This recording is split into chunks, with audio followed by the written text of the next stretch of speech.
Everyone, welcome back to my channel with another video. आज आपको एक वीडियो मिल गई थी। किस चीज़ की? गवर्नमेंट बजट की मिली थी, इंट्रोडक्शन की मिली थी। आज नहीं, सॉरी, कल मिली थी। राइट, कल दी थी मैंने, आज नहीं दी, कल दी थी। ठीक है ना? तो अब हम स्टार्ट करें गवर्नमेंट बजट का आगे का टॉपिक, जो कि है हमारा क्या। कल हमने ऑब्जेक्टिव्स कर लिए थे, आज हम कर रहे हैं स्ट्रक्चर ऑफ गवर्नमेंट। आइए स्टार्ट करते हैं। तो स्ट्रक्चर क्या है गवर्नमेंट बजट का? दो तरह के हमारे पास स्ट्रक्चर हैं। इसके अंदर दो स्ट्रक्चर होते हैं। एक होता है बजट रिसिप्ट का और दूसरा होता है हमारे पास किस चीज का? बजट एक्सपेंडिचर का। बजट रिसिप्ट जो होती है वो एस्टिमेटेड मनी रिसिप्ट होती है फ्रॉम ऑल द सोर्सेस। ठीक है। बजट एक्सपेंडिचर एस्टिमेटेड एक्सपेंडिचर होता है गवर्नमेंट का during fiscal year. During fiscal year. ठीक है। आगे आता है हमारे पास कि जो बजट रिसिप्ट्स है हमारी, वो हमारी दो तरह की होती है। रिवेन्यू रिसिप्ट्स, पहला क्या है? Revenue receipt. दूसरा है कैपिटल रिसिप्ट। ठीक है। ये रिसिप्ट होता है, रिसिप्ट नहीं होता है। ठीक है। तो हमारे पास दो तरह की कौन कौन सी है? बजट रिवेन्यू रिसिप्ट और कैपिटल रिसिप्ट। सेम एज हमारे पास बजट एक्सपेंडिचर के अंदर आता है revenue expenditure and capital expenditure. ठीक है। आगे आता है हमारे पास क्या? तो फिर आगे आता है, sorry for the disturbance first of all, है ना। आगे चलते हैं तो हमारे पास नंबर वन पे आता है रिवेन्यू रिसिप्ट। रिवेन्यू रिसिप्ट क्या होती है? वो रिसिप्ट्स क्या होती है? ये वो रिसिप्ट्स होती है जो नाइदर क्रिएट लायबिलिटी और नॉट रिड्यूस एसेट। तो मैं साथ साथ बोलो, नो नो, आगे yes yes, no no, yes yes, या you can say no no yo yo, no no yo yo. आगे क्या लिखेंगे? आगे भी सेम लिखेंगे, नो नो यो। मतलब क्या है नो नो योयो का? नो नो योयो का मतलब ये है कि रिवेन्यू रिसिप्ट जो है वो ना ही लायबिलिटी को क्रिएट करेगी, ना ही एसेट्स को रिड्यूस करेगी। एग्जाम्पल क्या है लायबिलिटी का? Taxes, fines, penalty. ठीक है ना? ना ये एसेट्स को रिड्यूस करेगी। कैपिटल रिसिप्ट्स, कैपिटल रिसिप्ट्स में योयो का मतलब क्या है? कि ये वो रिसिप्ट्स हैं जो लायबिलिटी क्रिएट करेगी और एसेट को भी रिड्यूस करेगी। लायबिलिटी जैसे कि लोन, लोन को ये क्रिएट करेगी। और रिड्यूस एसेट का मतलब क्या है?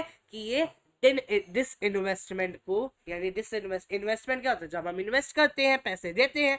डिस इन्वेस्टमेंट मतलब हमारे पास जो इन्वेस्टमेंट करी थी उसके पैसे वापस आ गए, तो ये रिड्यूस कर दिया एसेट को। ठीक है ना? फिर आया रिवेन्यू एक्सपेंडिचर और कैपिटल एक्सपेंडिचर। इसमें भी मैंने कहा नो नो यो यो।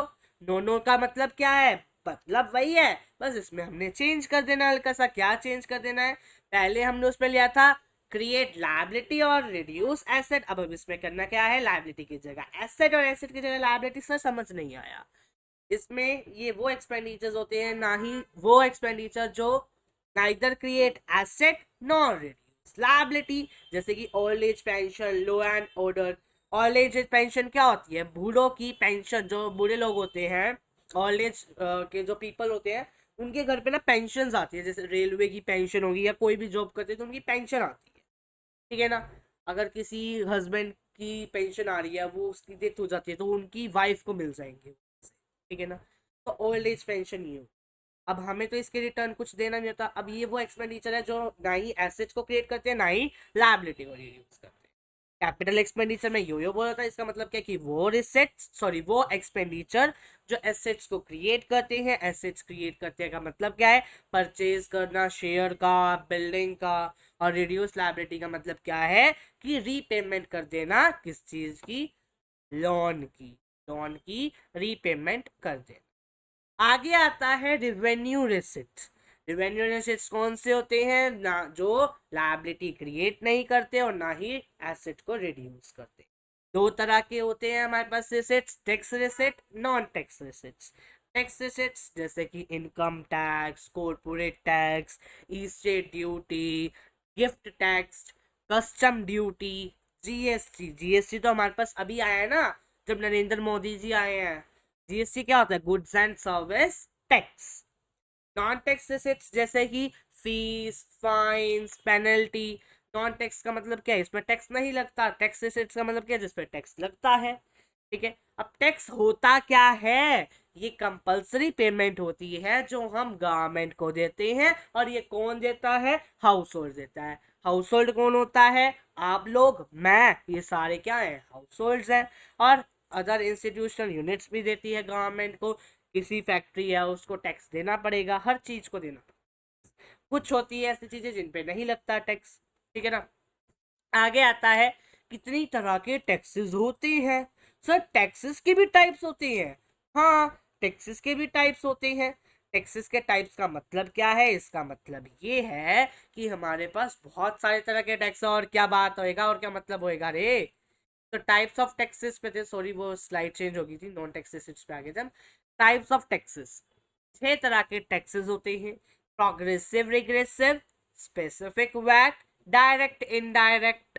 मतलब क्या है इसका, प्रोग्रेसिव रिग्रेसिव का मतलब क्या, प्रोग्रेसिव टैक्सेस वो टैक्सेस होते हैं जिन टैक्सेस का रेट इंक्रीज होता है इनकम के साथ। और रिग्रेसिव वो होते हैं टैक्सेस जो बर्डन क्रिएट करते हैं पुअर लोगों के ऊपर, पुअर पीपल्स के ऊपर। स्पेसिफिक टैक्सेस क्या होते हैं, वो टैक्सेस जो लिवीट किए जाते हैं यूनिट, साइज और वेट और बहुत सारी चीजों के बेसिस पर। वीएटी, वीएटी क्या होता है, वैल्यू एडेड टैक्स।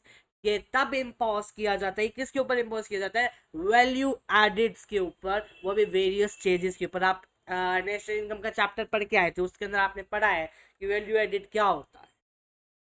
फिर आया है डायरेक्ट टैक्स। डायरेक्ट टैक्स क्या होता है, जिनका बर्डन दूसरों के ऊपर इम्पोज किया जा सकता है, जैसे कि इनकम टैक्स, गिफ्ट टैक्स।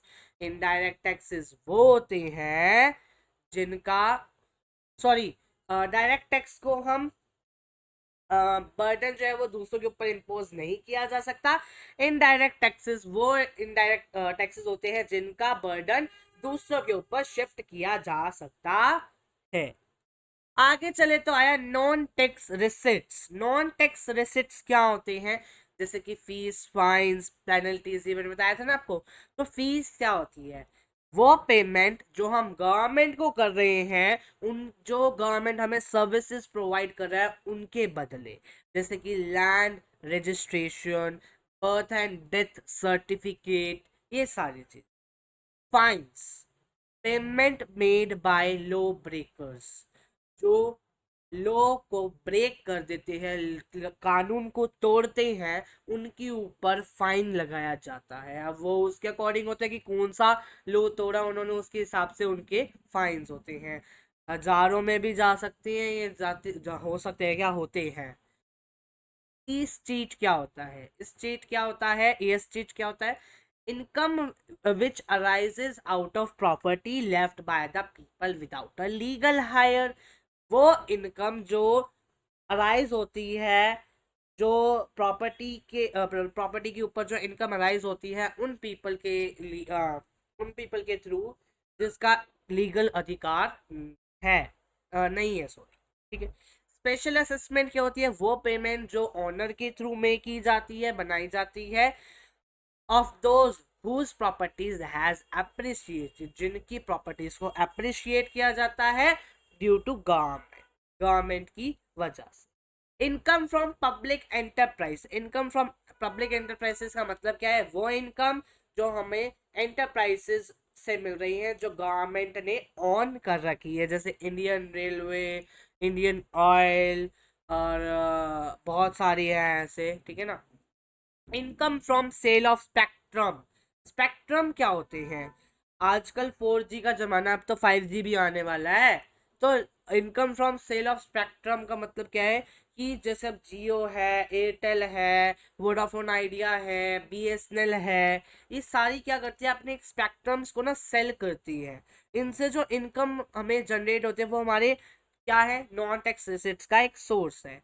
जैसे कि 2G स्पेक्ट्रम बेच दिए, 3G बेच दिए, 4G बेच दिए। अब जैसे वी आई कब आया है, जब वोडाफोन और आइडिया ने कंपेन वो करा ना, क्या कहते हैं उसे, कोलैब करा।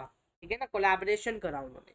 फिर आया grant and donation. Grant and donation में क्या होता है, कि हम किसी को कुछ डोनेट कर रहे हैं, ये सारी चीजें हमारी क्या आती हैं, ग्रांट एंड डोनेशन में आती है, जैसे कि ओल्ड एज पेंशन हो गया, ये सब कुछ। ठीक है, आगे चले तो कैपिटल रिसिट्स क्या होती है। कैपिटल रिसिट्स वो रिसिट्स होती हैं जो लायबिलिटी को क्रिएट करते हैं और एसेट्स को रिड्यूस करते हैं। इनको हमने क्लासिफाई कैसे करा है, रिकवरी ऑफ लोन्स हो गया, बोरोइंग एंड अदर लायबिलिटी हो गया, पब्लिक हो गया, पब्लिक्स हो गई मतलब पब्लिक लोग हो गए, आरबीआई यानी रिजर्व बैंक ऑफ इंडिया हो गया, आरओडब्ल्यू मतलब रो यानी कि रेस्ट ऑफ द वर्ल्ड हो गया, और बहुत सारे अदर रिसिट्स जैसे कि डिसइन्वेस्टमेंट हो गया। ठीक है ना। आगे आता है रेवेन्यू एक्सपेंडिचर, और ये आज की वीडियो का लास्ट टॉपिक है। रेवेन्यू एक्सपेंडिचर में वो आइटम्स को इंक्लूड करते हैं जैसे कि गवर्नमेंट के वेज बिल हो गए, इंटरेस्ट पेमेंट हो गया, एक्सपेंडिचर सब्सिडीज के ऊपर एक्सपेंडिचर हो गया, लैंड एंड बिल्डिंग के ऊपर एक्सपेंडिचर, मशीनरी एंड इक्विपमेंट्स के ऊपर एक्सपेंडिचर लगा दिया, और शेयर्स की परचेज करी, बिल्डिंग्स की परचेज करी, ये बहुत सारी चीजें। फिर आया हमारे पास प्लान एक्सपेंडिचर। क्या होता है प्लान एक्सपेंडिचर? वो एक्सपेंडिचर होता है जो एक स्पेसिफिक प्लान और प्रोग्राम ऑफ डेवलपमेंट के से रिलेटेड होता है। नॉन प्लान कौन सा होता है? वो एक्सपेंडिचर जो रूटीन फंक्शनिंग ऑफ गवर्नमेंट की एक्सपेंडिचर से रिलेटेड होता है। और कैपिटल एक्सपेंडिचर क्या होता है? कैपिटल एक्सपेंडिचर होता है revenue expenditure plus capital expenditure, या फिर plan expenditure plus non plan expenditure. तो कैपिटल एक्सपेंडिचर के आपके पास दो फॉर्मूले हैं, पहला है revenue expenditure plus capital expenditure, और दूसरा है plan expenditure and non plan expenditure. Next class के अंदर हम करेंगे अपना बजट डेफिसिट का टॉपिक। तो मिलते हैं आपसे जल्दी नेक्स्ट क्लास के अंदर, तब तक के लिए bye bye. Thanks for watching this video. Stay healthy, stay safe at your home. Bye bye everyone, thanks for watching.